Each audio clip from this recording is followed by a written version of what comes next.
یہ مجالس خدا کی قسم ایک بہت بڑی نعمت ہے ہماری قوم کے لیے۔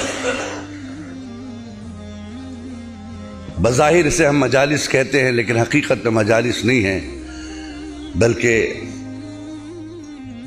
ایک ایسی جگہ ہے کہ جہاں پر ہمارے جوانوں کے کردار سنورتے ہیں، جہاں ہمارے ایمان تازہ ہوتے ہیں، جہاں ہم میں جذبہ عبادت پیدا ہوتا ہے۔ سرزمین عزا خانہ وہ سرزمین ہے کہ جو ہمیں فداکار بناتی ہے، مجاہد بناتی ہے، حق پہ قربان ہونے کا درس دیتی ہے۔ جس قدر بھی ہم اپنے پروردگار کا شکر ادا کریں وہ کم ہے کہ یہی ایک ایسا در ہے کہ جہاں پر آنے والے سے نام نہیں پوچھا جاتا، پتہ نہیں پوچھا جاتا، اس کا مسلک نہیں پوچھا جاتا، اس کا دین نہیں پوچھتے۔ جو آ گیا اسے حسینی کلاس میں بٹھا لیا جاتا ہے، اس لیے کہ یہ وہ در ہے جس در پہ آنے والا کوئی بھی ہو، اس در پہ سب سے بڑی خصوصیت یہ ہے کہ اپنوں سے پہلے اس در سے غیروں کو مل جاتا ہے، اس لیے کہ اپنے اپنے ہوتے ہیں، ملے تب بھی اپنے ہیں، نہ ملے تب بھی اپنے ہیں۔ غیر کو نہ ملے تو شکایت رہتی ہے، اس لیے میرا حسین سب سے پہلے غیر کو دیتا ہے کہ اسے کوئی شکایت نہ رہ جائے۔ ہماری دعائیں قبول ہوں نہ ہوں مصلحت ہے، لیکن دوسرا صرف اس لیے آتا ہے کہ میرے حسین تیرے در سے سب کو ملا ہے، کیا مجھے نہیں ملے گی؟ میں جرمن میں ایک مجلس پڑھ رہا تھا، عشرہ تھا۔ اس عشرے کے درمیان مجھے ایک ایسا شخص ملا، کہا حضور آپ نے ممبروں سے پڑھا ہوگا، کتابوں میں پڑھا ہوگا، عوام سنتی رہتی ہے کہ امام حسین نے راہب کو ساتھ بیٹھے دیے۔ ہم نے کہا کہ بے شک سنا ہے میں نے اور کتابوں میں بھی۔ کہا لیکن آپ نے اس راہب کو دیکھا نہیں ہوگا۔ ہم نے کہا نہیں دیکھا۔ کہا میں اپنے بارے میں بتا دوں۔ میں نے آپ کون ہیں؟ کہنے ایک زندہ راہب ہوں میں۔ میں نے کیا ہے؟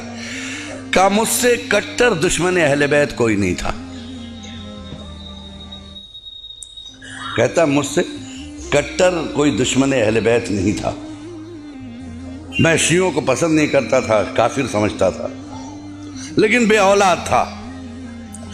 میں نے ہر مزار پہ پیشانی رکھی، ہر دربار میں ہم نے حاضری دی، کہیں میری مراد پوری نہیں ہوئی۔ اس دربار میں اس لیے نہیں آتا تھا کہ اس دربار سے میرا کوئی لگاؤ نہیں تھا، ہم اسے مانتے ہی نہیں تھے۔ اس دربار میں بیٹھنے والے کو بھی ہم اچھا نہیں سمجھتے تھے، بس چلے تو ہم انہیں قتل کر دیں۔ لیکن جب سب جگہ سے مایوس ہو گئے اولاد کی، تو ہر ایک کی خواہش ہوتی ہے نہ کہیں بھی چلا جائے، ساری دشمنی ختم کر لیتا ہے۔ کسی نے کہا جب سب جگہ تھک گئے ہو تو اس در پہ بھی تو چلے جاؤ۔ کہا میں کیسے جاؤں، مجھے شرمندگی ہوتی ہے، ہمیشہ جس کی مخالفت کی اس کے دروازے پہ کیسے کھڑا ہو جاؤں۔ وہ مجھ سے بیان کر رہا، دیکھیے جرمن میں بیان کر رہا، یہ بیلجیم میں۔ کہا بہرحال شرمندہ شب عاشور آیا، عاشور خانے میں کھڑا تھا، سب ماتم کر رہے تھے اور میری نظر فاطمہ کے لال کے زری پہ تھی۔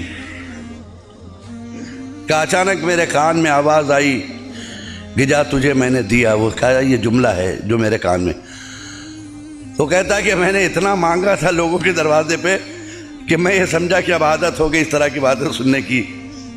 کہا میں نے اس پہ غور نہیں کیا۔ کہا دوسری آواز آئی، جا تجھے میں نے دیا۔ پھر کہا تیسری آواز آئی، جا میں نے تجھے دیا۔ چوتھی آواز آئی، میں چونک گیا، یہ آواز بار بار آ رہی۔ کہا 7 آوازیں آئی، اور مولانا میں اتنا بتا دوں میرے پاس 7 اولادیں پیدا ہوئی اس کے بعد۔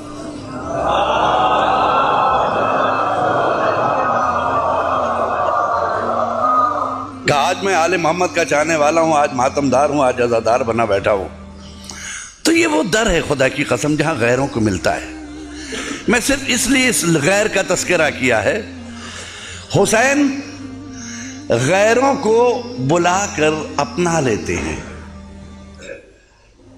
کم سے کم یہ کردار تو حسین سے سیکھنا چاہیے نا۔ یعنی ایسا کردار بناؤ کہ غیر تمہارے دروازے پر آ کر کھڑا ہو، ایسا کردار نہ پیش کرو کہ کوئی تمہارے دربار سے اٹھ کے مایوس چلا جائے۔ جی، اپنی تقریروں میں ایسے الفاظ کا استعمال نہ کریں، ایسے واقعات کہ جو کسی کے دل شکنی ہو۔